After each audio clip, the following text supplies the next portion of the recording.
minasyaitonirrajim. Bismillahirrahmanirrahim. Assalamualaikum warahmatullahi wabarakatuh. Hamdan wa syukran lillah, salatan wa salaman ala rasulillah, la nabiyya ba'da. Asyhadu an la ilaha illallah wa asyhadu anna muhammadan abduhu wa rasuluh. Allahumma salli ala Muhammadin tibbil qulubi wa dawaiha wa afiyatil abdani wa shifaiha wa nuril absari wa diyaiha wa ala alihi wa sahbihi ajma'in. Allahumma rabbi shrah li sadri wa yassir li amri wahlul 'uqdatam min lisani yafqahu qawli. Hasbunallahu wa ni'mal wakil, ni'mal maula wa ni'man nasir, wa la haula wa la quwwata illa billahil 'aliyyil azim. Bapak Ibu jamaah maghrib yang dirahmati Allah Subhanahu wa taala, sebelumnya nanti saya minta izin sebab tidak berjamaah Isya di sini. Karena ada malam ketiga yang harus saya hadiri habis Isya. Jadi masbuk. Yang kedua, kita berdoa ke hadapan Allah Subhanahu wa taala kepada jamaah yang ada di sini, mungkin yang ada di online juga.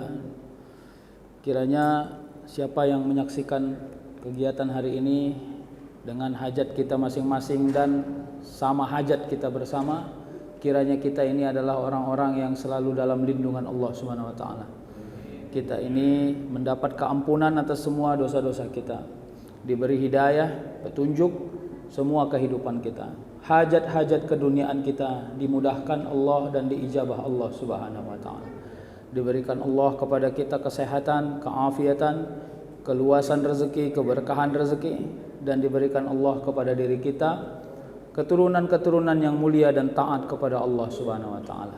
Insyaallah kita semua adalah orang-orang yang husnul khatimah. Salawat dan salam kita hadiahkan kepada Rasulullah sallallahu alaihi wasallam. Mudah-mudahan kita semua tetap istiqomah menjadikan Rasulullah sebagai uswatun hasanah. Bapak Ibu jamaah maghrib yang dirahmati Allah Subhanahu wa taala. Masjid kita ini termasuk masjid yang aktif, diberikan fasilitas dan kemudahan untuk memakmurkan masjid. Maka bergembiralah sebenarnya mukimin, orang-orang yang mukim yang tinggal di seputaran masjid ini. Karena tidak hanya diberi kesempatan untuk melaksanakan sholat masjid ini, tapi juga dengan segala kegiatan ikhtiar bil ilmi. Ada di dalamnya belajar, ada di dalamnya berzikir, bersilaturahim, yang semua dijadikan satu. Dan ini namanya ikhtiar, Pak. Makanya disinilah representasi dari innama ya'muru masajidallah man amana billahi wal yaumil akhir wa aqamas shalah wa ataz zakah wa lam yahsya illallah. Jadi orang yang memakmurkan masjid itu punya potensi kuat sebagai leader dari penegak keimanan dan ketauhidan itu. Nah, oleh karenanya mari kita berburu-buru untuk memakmurkan masjid ini. Karena masjid yang sudah diberi kekuatan dan kesempurnaan harusnya juga menjadi kegembiraan para jamaah untuk menyemarakkan, menghadirkan diri, dan tidak punya alasan untuk tidak gembira masuk kepada masjid ini. Karena selain dari masjid ini jalan taat kepada Allah, juga banyak pula kemudahannya. Kadang-kadang ada di masjid-masjid kecil, untuk membuat pengajian saja mereka banyak fikir, ya, jamaahnya banyak kali, duitnya ada, kayak mana mengundang ustaz, kira-kira gitu. Nah, jadi saya kira ini menjadi cemeti bagi kita semua untuk sama-sama kita memakmurkan masjid. Sama semua yang ada di Indonesia juga begitu. Fa'tabiru ya ulil albab, kita ambil iktibar, ya. Saya mencerminkan satu keadaan, ya. Pernah saya pergi ke satu negara yang minoriti, tidak usah disebutlah negaranya, ya, lalu kita hadir sebagai narasumber, ya, 2 jam sebelum acara sudah ramai betul. Karena bagi mereka ada semacam doktrin bahwa orang yang bersengaja meninggalkan majelis ilmu bersengaja meninggalkan hidayah. Wah, itu bersengaja meninggalkan majelis ilmu maka bersengaja meninggalkan hidayah. Karena hidayah itu ada ikhtiarnya. Jadi tidak bisa hanya ditunggu-tunggu tiba-tiba awak jadi alim aja gitu. Harus ada ikhtiarnya dan salah satu ikhtiarnya adalah belajar. Bapak Ibu yang dirahmati Allah, hari ini saya mau ajak kita bermuhasabah dari Al-Anfal, Al-Quran surah Al-Anfal ayat 2 ya. Dan ayat ini mungkin kita hafal semua. Innamal mu'minuna allazina iza zukirallah wajilat qulubuhum wa iza tuliyat alaihim ayatuhu zadathum imana wa ala rabbihim yatawakkalun. Sebenarnya yas'alunaka 'anil anfal itu kalau di ayat atas itu kan bicara tentang harta rampasan perang gitu ya. Begitu ditanya, hak siapa ini harta rampasan perang? Kata Allah, itu hakku, kata Allah. Makanya tidak boleh rakus kepada hak Allah.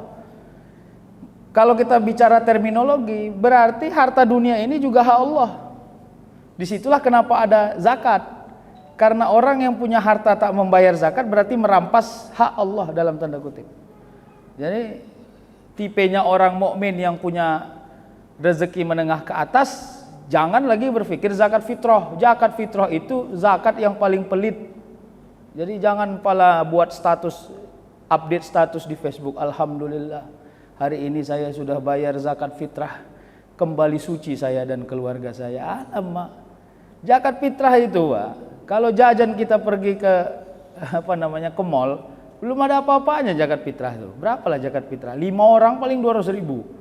Ya kan? Itulah mau kita anggar-anggarkan membersihkan diri kita satu tahun. Aduh enggak itu Pak. Zakat fitrah itu adalah zakat yang menguji sensitivitas orang yang hidup di muka bumi ini. Makanya sunnah hukumnya bahkan menjadi muakkad dan wajib kalau orang yang diberi zakat ya mustahik pada saat itu meluber zakat yang diberinya dan saat itu tiba-tiba menjadi orang yang mampu dia, maka saat itu dia pun harus membayar zakatnya. Sampai begitu Pak. Nah, lalu levelnya gimana? Ya zakat malah beralihlah. Nah, ini yang paling sulit. Kenapa? Karena manusia begitu ibadahnya dihubungkan kepada harta, al-mal, maka dia akan sangat rasional mengeluarkannya. Makanya itu dalam beberapa riwayat kan disebut, ternyata yang paling sulit beribadah itu, kalau konteksnya ibadah adalah bukan sholat, bukan puasa, tapi bersedekah, berbagi ya.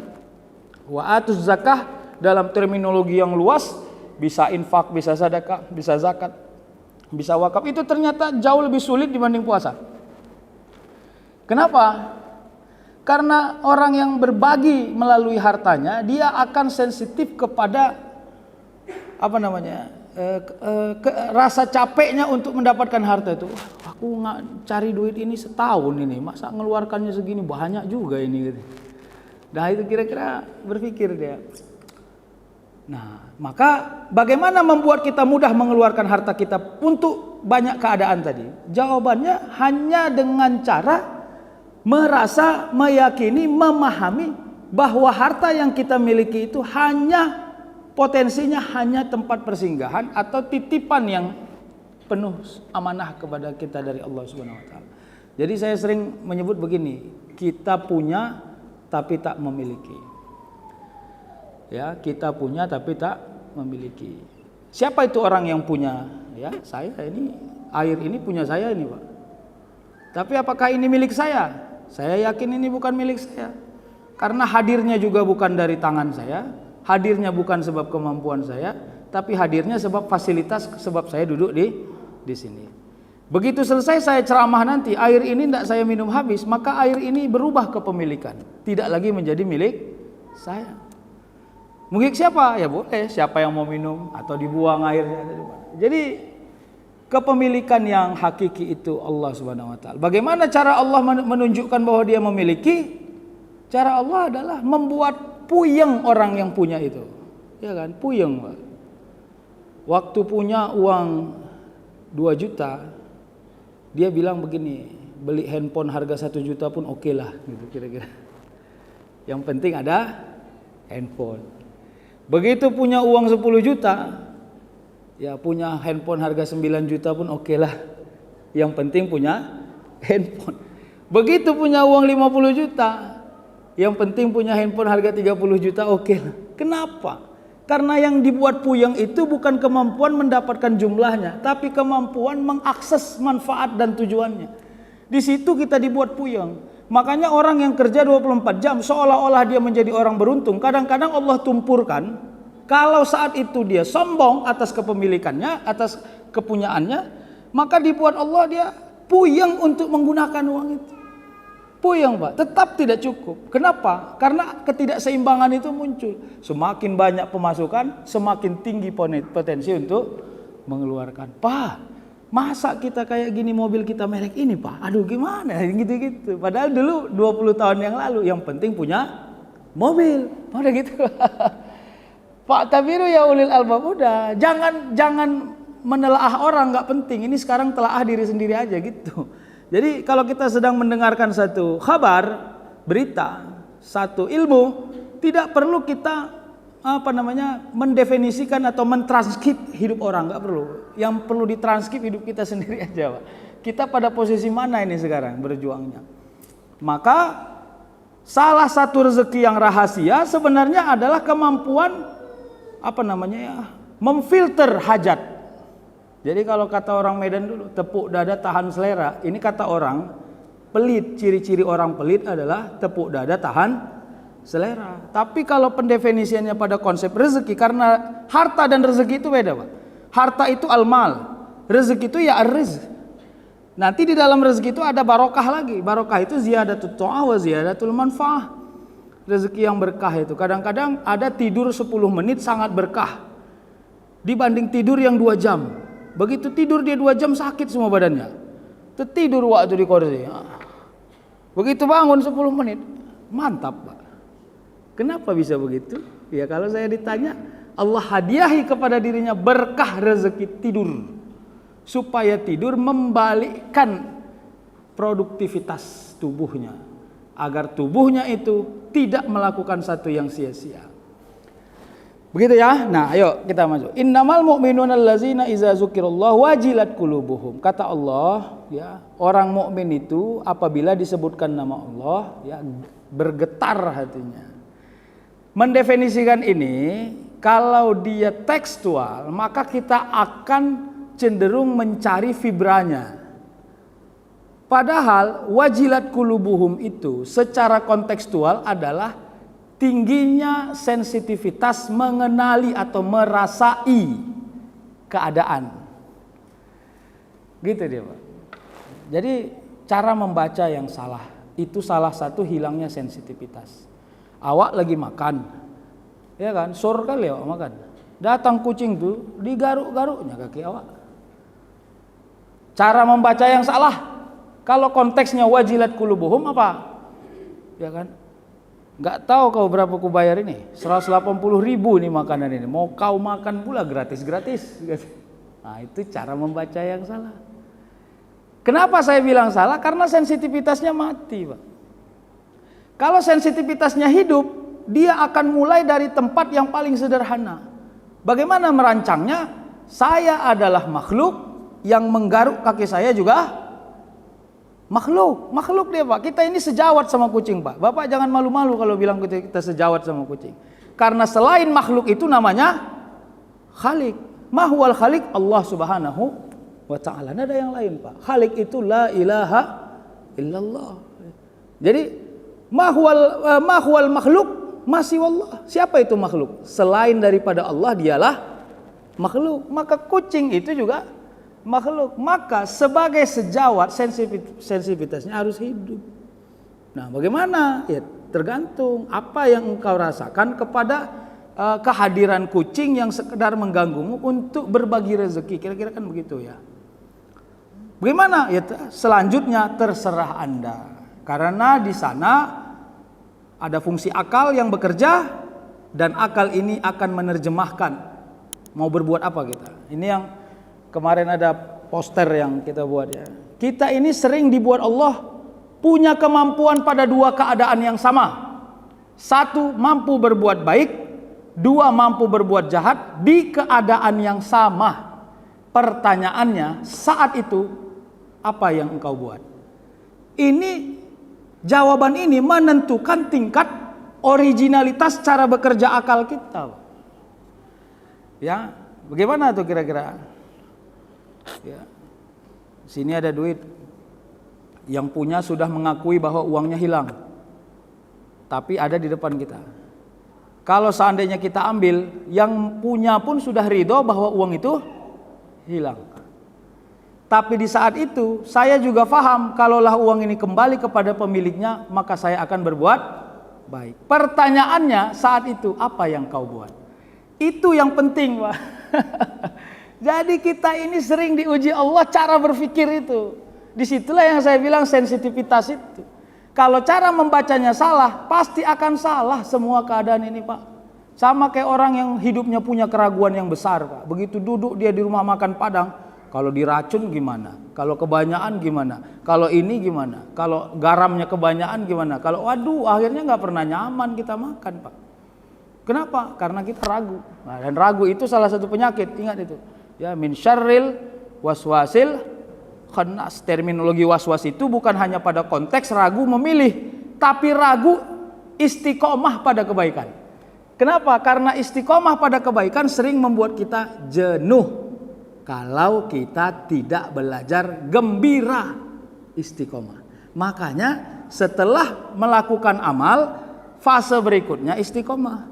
Setelah istiqomah, fase berikutnya belajar bergembira. Nah, kalau sudah sampai di 3 terminologi ini, tidak pernah akan datang rasa capek dan jenuh beribadah.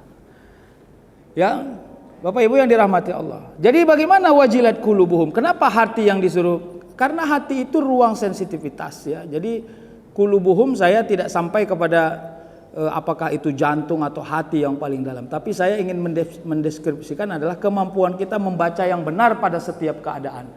Bapak Ibu begini, ya, ketika kita ketemu dengan satu keadaan, ya, kita mampu membantu orang itu. Tapi di satu sisi, kalaupun nggak kita bantu, dia juga nggak pernah menagih bantuan dari kita. Nah, pertanyaannya bagaimana? Yang sulit itu, yang mudah itu kan gini. Kalau saya bantu dia gembira, kalau nggak saya bantu dia merasa menagih. Nah, itu mungkin akan lebih mudah. Kenapa? Sebagai orang yang punya power atau kemampuan kita akan bantu. Kenapa? Karena dia bergantung pada bantuan kita. Nah, sekarang problemnya bukan begitu. Kita bantu dia gembira, nggak kita bantu dia nggak pernah nagih kepada kita. Nah, di situ pun kita diuji. Kenapa? Karena mengambil kesempatan itu bukan hanya karena ada yang dibutuhkan, tapi juga karena ada aksesnya. Nah, aksesnya apa? Ya terserah. Ya, jadi itu yang selalu kalau saya ingin membaca hidup kita ini, Pak. Kalau kita sering diribetkan orang pada urusan-urusan yang kita mampu, kalau saya disuruh menerjemahkan dan membacanya, berarti Allah masih sayang kepada diri kita karena Allah dekat-dekatkan kita untuk bisa memudahkan urusan orang. Gitu, Pak. Tapi kalau orang sudah mulai menjauh dari bantuan kita, berarti kita ini sudah mulai eksklusif, Pak. Ingat, kadang-kadang amal kita itu tidak berhasil sempurna kalau kita andalkan hanya pada ritual. Tidak berhasil sempurna, Pak. Diajak zikir lebih banyak awak tidur. Diajak baca Quran lebih banyak awak menghayal. Diajak sholat panjang ayat awak pun melamun-melamun. Cuma apa yang mau kita andalkan, ya kan? Begitu dibaca imam tuh Yasin wal Qur'anil Hakim, mulailah dia menghayal, besok makan apa ini ya. Jadi mohon maaf ya Pak, saya bicara dalam konteks yang awam sajalah. Nah, maka sebagai orang yang awam pada semua amal ritualnya yang pas-pasan, maka harus berhasil mencari amal-amal muamalah, amal-amal annas, ya, sosial, sebagai tempat yang berbeda untuk menyempurnakan amal-amal tadi. Apa fungsinya? Menghidupkan sensitivitas, wajilat qulubuhum tadi. Jadi zikirullah ini maksudnya apa? Ketika kita mendengar orang memuji, orang mengagungkan Allah, orang membaca Al-Quran, orang bersangka baik kepada Allah, enak gak Pak? Kadang-kadang kita sering bertemu dengan orang yang bersangka baik kepada Allah justru di tempat-tempat yang rawan pada keangkuhan. Ya. Duduk awak di tukang parkir, begitu awak cerita, dia bilang, mantap kali bang siang ini bang, udah dapat limpul bang siang ini. Ini limpul untungku bang, cepet dapat limpul setoran, limpul untung. Wah paten kali bang. Aku jujur aja kalau sampai jam 4 ini dapat 25 lagi bang, pulang aku bang. Bayangkan, berarti 75, Pak. Ada orang yang berhasil bersyukur dan berserat rasa syukurnya, Pak. Berserat, Pak. Ada orang syukur ecek-ecek, Pak. Awak pun dengar dia bersyukur capek awak. Ya kan? Alhamdulillah Allah kasih aku makan. Cemana lah Ustaz, cuman kayak gini lah makanannya. Tapi alhamdulillah lah Ustaz, daripada enggak ada. Cemana lah mau beli yang mahal. Bingung awak, dia bersyukur atau cemana lah, ya kan? Sikit-sikit syukur, bentar-bentar cemana lah, sikit-sikit syukur. Tapi ada orang syukurnya berserat, Pak. Malu awak yang diberi Allah rezeki banyak, tak berhasil seperti dia bersyukurnya. Ngeri, Pak. Jadi kadang-kadang kita yang punya harta diuji, Pak. Apa diujinya? Tujuan hidupmu apa? Ya, ekspresi hidupmu bagaimana, dan hasil yang kau hasilkan itu apa? Jadi itu yang perlu ditanya. Makanya di kajian subuh yang lalu kan saya katakan, tidak boleh sama, Pak. Orang yang tak punya harta, saya nggak bilang miskin ya, orang yang tak punya harta, cara dia mengelola hidup adalah dengan mencari harta. Orang yang banyak harta, juga cara dia mengelola hidup adalah mencari harta. Pertanyaannya, apa perbedaannya? Harusnya beda, Pak. Beda. Untuk membuat itu beda di mana? Ya hanya dengan rasa syukur. Oke ya, harusnya yang tak punya harta mencari harta, yang punya harta berbagi harta. Itu secara kontekstual, Pak.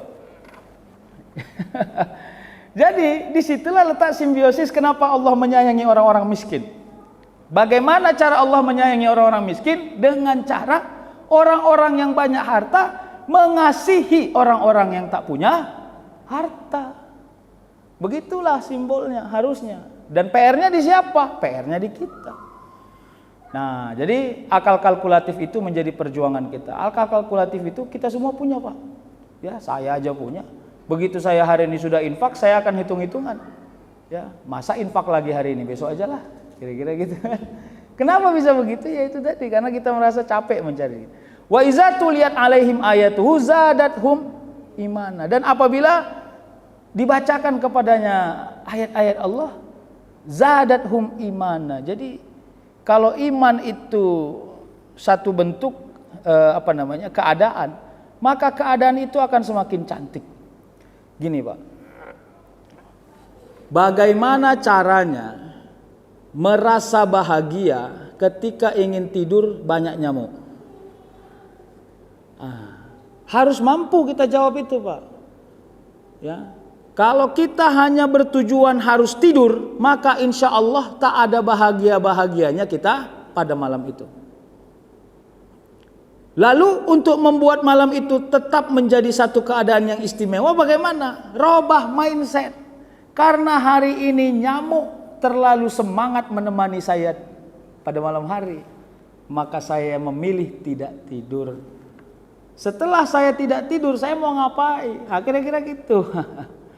Jadi memang supaya keadaan itu tetap menggembirakan, cara berpikir kita yang harus dirubah. Kalau cara berpikirnya nggak dirubah, Pak, pasti yang tidak enak pasti tetap tidak enak.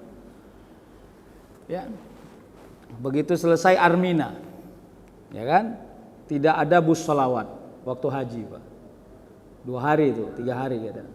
Mulailah orang dari hotel jalan ke Haram. Padahal sudah terbiasa naik bus sholawat, bus antar jemput itu. Kalau hari itu dia tidak memanage hatinya bahwa dia harus punya pikiran lain, maka dia tidak akan merasa gembira saat itu. Tapi kalau dia buat, aduh, udah kebanyakan santai ini, ayo belajar jalan, ayo ini, supaya bisa nengok suasana Mekah lebih detail dengan berjalan, maka akan gembira. Jadi itulah yang saya sebut yang lalu-lalu, pasal 1 Allah dan takdirnya tidak pernah salah. Pasal 2, kalau kau menyangka takdir Allah itu salah, maka kembali saja kau ke pasal 1. Kenapa? Karena kita yang harus berhasil memantaskan diri pada takdir yang Allah hadirkan. Jadi untuk takdir tidak ada evaluasi, tidak boleh ada evaluasi, Pak. Kalau kita ingin mengevaluasi, evaluasilah dirimu yang Allah beri fasilitas. Apa fasilitasnya? Akal untuk berpikir, ya kan? Hati untuk merasa, tubuh untuk merekayasa perubahan. Hanya itu, evaluasilah.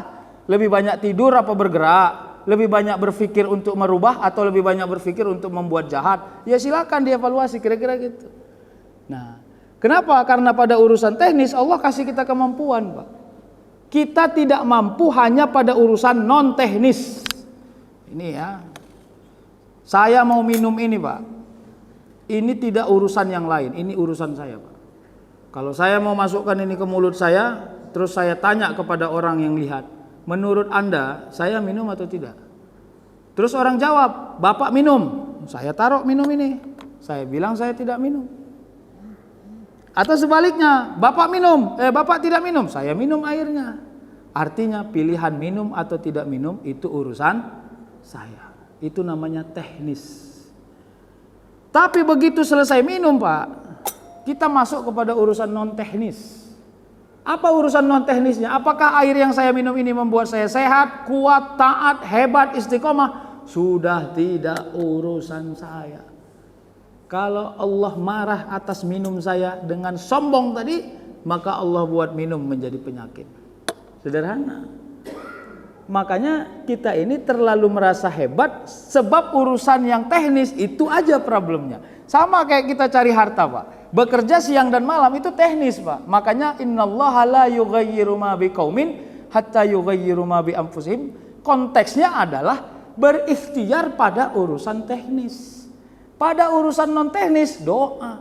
Kenapa berdoa? Doa adalah bentuk wujud manusia berharap hasil hanya kepada yang memiliki hasil. Udah, begitu cara kerjanya. Ya. Ada orang penghafal Quran, Pak. Asal dapat skor nilai, dia pencorot, tahu pencorot, Pak? Itu bahasa orang main alif berondok itu, pencorot gitu. Tapi alhamdulillah, karena setiap dia menghafal, menghilangkan rasa sombong, tawadu, sabarnya tinggi, istiqomah, berbaik sangka. Begitu selesai hafal, walaupun nilai pas-pasan, ya alhamdulillah, diterima orang dia, Pak. Di kampungnya sangat bermanfaat. Kepada pengajian dia bermanfaat. Setiap dia menjadi imam, berhasil dia mengajak hati para makmum ikut terjebak dalam alunan ayat-ayat itu. Jadi chemistry-nya seorang imam kepada makmum bukan hanya kemampuan melafazkan ayat dengan panjang. Kalau saya mendefinisikannya begitu. Kemampuan imam mengajak hati para makmum ikut terjebak pada suasana ayat. Karena kita membaca ayat bukan sekedar menunjukkan hafalan, tapi ingin mengajak fa'tabiru ya ulil albab ya fil Quran. Kepada ayat-ayat yang dibaca itu kita ambil nilai, Pak, value. Jadi tanggung jawab seorang imam tidak hanya sekedar melewatkan 4 rakaat yang dilaksanakan, Pak. Itu sangat formal itu, Pak. Ya, sama kayak kita bawa supir, Pak. Kalau supir yang kita bawa untuk pergi ke satu tujuan hanya tahu satu jalan, tidak tahu jalan alternatif, begitu mentok ada macet atau ada banjir, maka berhenti perjalanan, Pak. Tapi kalau dia hafal perjalanan, Pak, oke, kita mundur ya, kita masuk jalan kecil sedikit, ya, belok kanan, dia mengajak kita untuk bersama-sama. Bapak Ibu yang dirahmati Allah, makanya wa iza tuliyat alaihim ayatuhu zadathum imana. Maka secara kalkulatif, secara kuantitatif, tidak boleh ada seorang hamba yang mengaku beriman, amalnya semakin hari semakin sedikit. Tidak boleh. Harus dipanjangkan, Pak. Yang kedua, tidak boleh cukup. Merasa cukup itu adalah orang yang tak punya lagi cita-cita menambah amal baik dalam kondisi kualitas dan kuantitas. Kita ini, Pak, sebenarnya kita faham siapa diri kita. Tapi sering kita tak mau meyakini faham itu sebagai jalan untuk membuat kita hidup.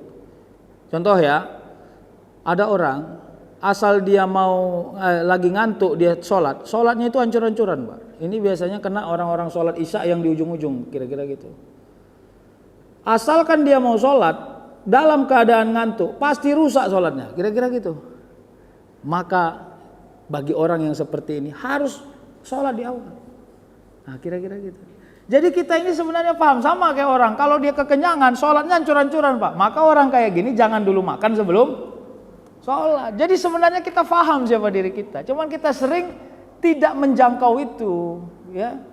Apalagi kalau ibu-ibu kalau udah kena sampai yang ribet-ribet itu ya. Makanya kenapa disebutkan jangan melaksanakan sholat ketika sedang lagi sibuk karena kita akan bercampur pada urusan itu. Nah, penutup dari ayat itu apa? Wa 'ala rabbihim yatawakkalun. Jadi Bapak Ibu, ternyata bahasa yatawakkalun atau tawakkal 'ala Allah atau mutawakkilin ini ternyata bahasa yang sangat eksklusif bagi orang-orang yang merasai. Karena tawakal itu adalah tempat di mana manusia tidak banyak bergerak jasmaninya, tapi sangat tinggi harapnya. Nah, kira-kira.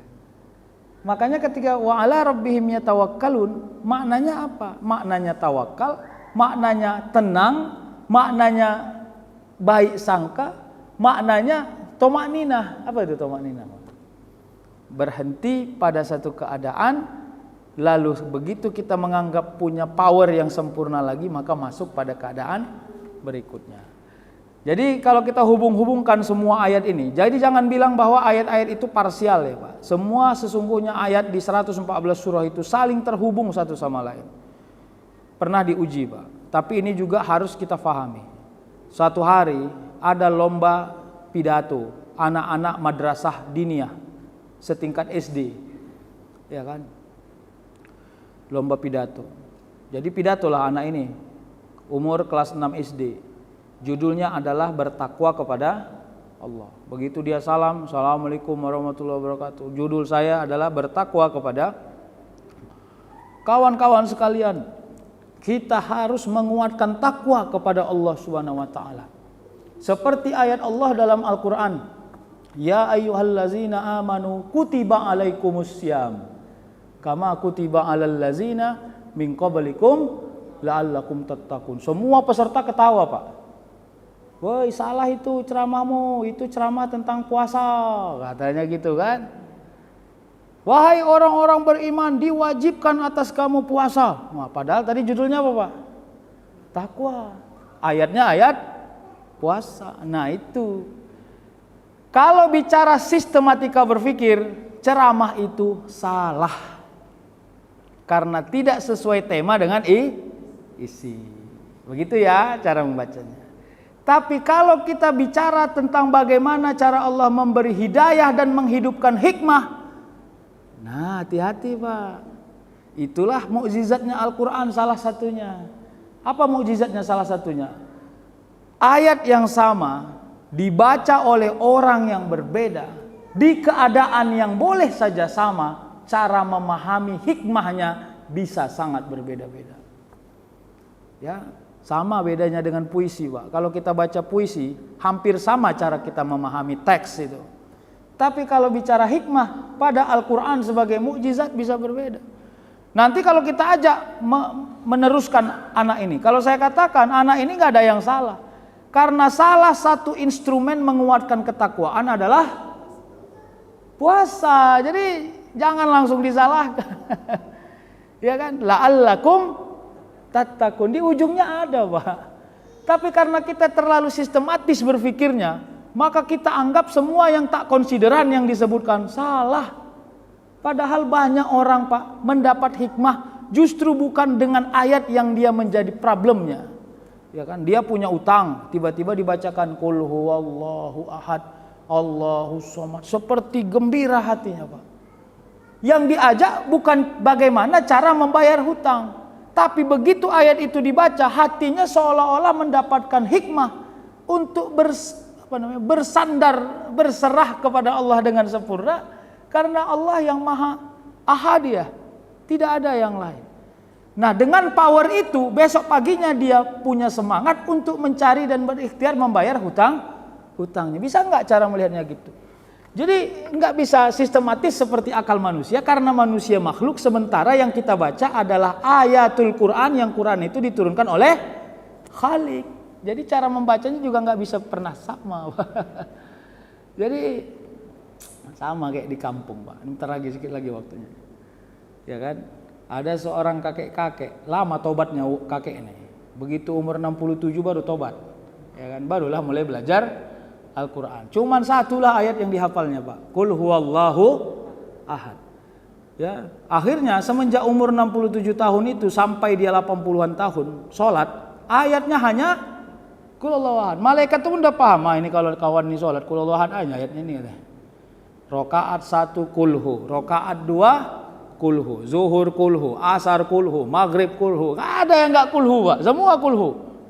Akhirnya pada suatu hari sakit cucunya, ya kan? Pulang ke rumahnya, udah dibilang sama anaknya, udah 5 kali berobat ya, tapi nggak sembuh-sembuh. Udah disuntik, sudah di ini, flu, demam.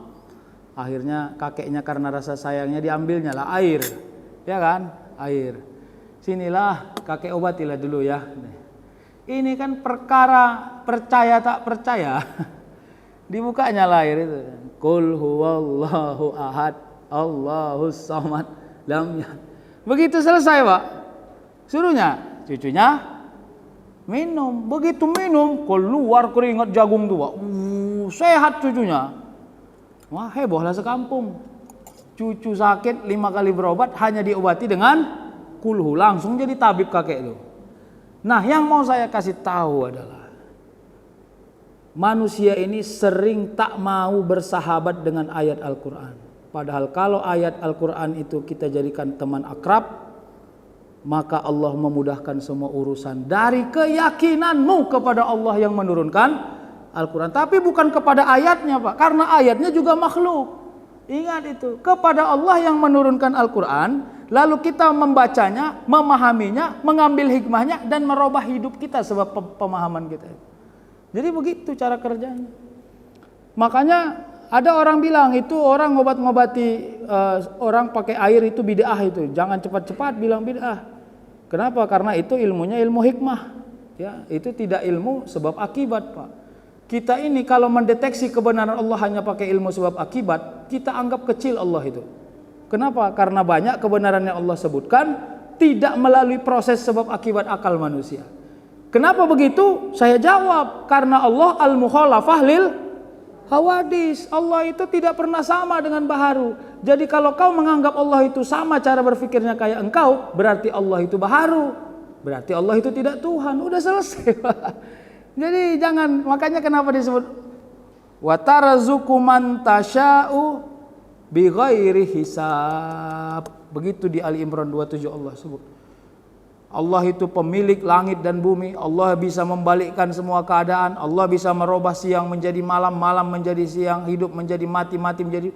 Coba kita tengok konklusi dari itu. Wa tarzuqu man tasya'u bighairi hisab. Dan aku, kata Allah, bisa memberi rezeki kepada siapapun yang aku mau. Mantasya itu hak absolutnya Allah, tidak pakai sebab akibat. Bighairi hisab, tanpa ada hitung-hitungan. Jadi oleh karenanya apa kesimpulannya, Ustaz? Supaya jangan pening kami dengar ceramah Ustaz. Kesimpulannya sederhana, ya kan? Setiap pagi bisa bangun, berikhtiarlah untuk 2 keadaan.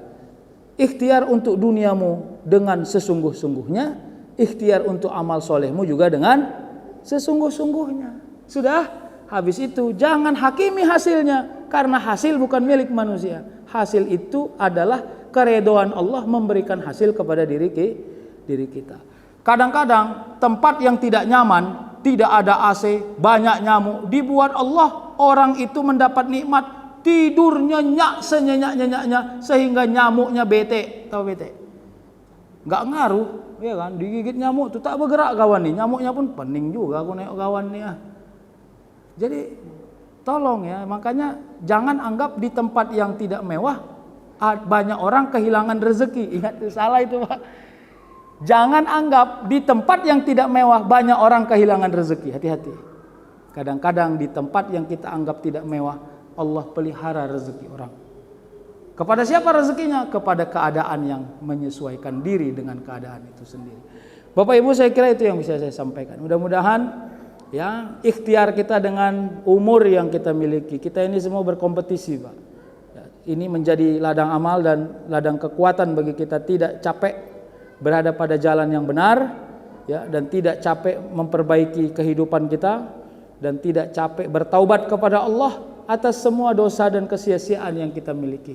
Semoga Allah selalu melindungi kita dalam setiap keadaan. Kita akhiri doa, na'udzubillahi minasyaitonirrajim. Bismillahirrahmanirrahim. Alhamdulillahirabbil alamin, wassalatu wassalamu ala asyrafil anbiya'i wal mursalin wa ala alihi wa sahbihi ajma'in. Rabbana zalamna anfusana wa illam taghfir lana wa tarhamna lanakunanna minal khasirin. Allahumma ighfir lana dzunubana wa liwalidina warhamhum kama rabbawna shighara wa li jami'il mu'minina wal mu'minat wal muslimina wal muslimat al ahya'i minhum wal amwat bi rahmatika ya arhamar rahimin. Allahumma la sahla illa ma ja'altahu sahla wa anta taj'alul hazna idza syi'ta sahla. Sahhil lana ya Allah, sahhil lana ya Rahman umurana fid dini wad dunya wal akhirah ya mujibas sa'ilin. Rabbana hab lana min azwajina wa zurriyyatina qurrata a'yun waj'alna lil muttaqina imama. Rabbana atina fid dunya hasanah wa fil akhirati hasanatan wa qina azaban nar.